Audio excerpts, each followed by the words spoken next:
Vous voulez vous sentir mieux mentalement? Aujourd'hui, je vous propose une première réflexion sur comment on peut faire pour aller mieux mentalement et prendre soin de sa santé mentale. J'aime bien sur les interventions collectives, quand je vais quelque part, que ce soit pour le travail, pour le sport, pour la musique ou tout autre domaine, poser la question dans la salle, combien de personnes ici pensent que la psychologie, la préparation mentale, c'est hyper important, c'est essentiel? Il y a beaucoup de gens qui lèvent la main. Ensuite, je dis, ok, partant de ce principe-là, que c'est très très important, à main levée aussi, combien de personnes travaillent leur mental ou travaillent la psychologie avec un professionnel ou eux-mêmes avec des ouvrages, des vidéos, quelque chose. Il y a quasiment personne qui lève la main.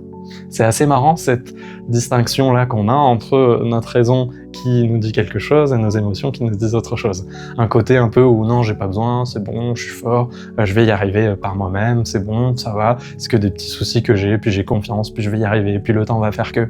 Et le côté où en fait on se rend compte que c'est très très important et on va même peut-être le conseiller à nos collègues, à des gens autour de nous, ouais, tu devrais aller faire de la psychologie, tu devrais aller faire de la préparation mentale, ça va t'aider. Mais pour nous-mêmes, c'est parfois de la peur, c'est parfois de l'ego, c'est parfois différentes choses qui font qu'on va pas y aller, parce qu'on a encore l'impression de nos jours, en France en tout cas, que quelqu'un qui fait de la psychologie, quelqu'un qui fait de la préparation mentale avec un professionnel, c'est quelqu'un qui a un problème, c'est quelqu'un qui est faible. C'est des choses que j'entends à longueur de journée, de gens qui n'ont pas osé venir faire des séances avant parce qu'ils se disent oui mais ça voulait dire que j'ai un problème, ça voulait dire que je vais mal, ça voulait dire que...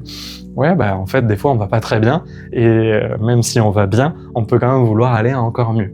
Le bien-être psychologique, c'est aussi ça, le bien-être mental, c'est aussi ça, c'est de prendre soin de soi, même avant que ça aille pas bien, pour faire en sorte qu'on soit bien, qu'on soit mieux.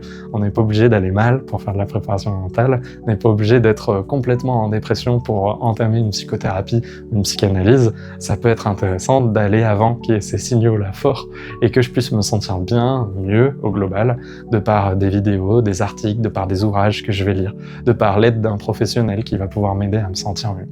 Si vous avez envie d'évoluer sur votre bien-être mental ou psychologique, dans un premier temps, vous pouvez vous poser la question de dire « Ok, comment je me sens mentalement, psychologiquement, comment je me sens ?»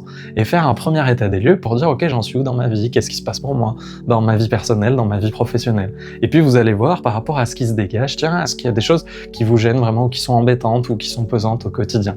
Et ça peut être un premier départ pour essayer de commencer à lire, commencer d'entamer une réflexion pour vous sentir mieux, parce que parfois la vie, elle est tellement intense, on vit tellement plein de choses avec notre surconnexion de tous les instants, que des fois on lève pas la tête pour prendre du recul et se dire ok, j'en suis où? Qu'est-ce que je vis en ce moment? Qu'est-ce qui se passe pour moi? Donc ça peut être hyper intéressant de faire ce premier point de départ là. Puis si vous avez des questions, je reste disponible si vous souhaitez échanger avec moi. J'espère que cette vidéo vous a plu, likez, partagez, abonnez-vous et je vous dis à très bientôt pour une prochaine vidéo.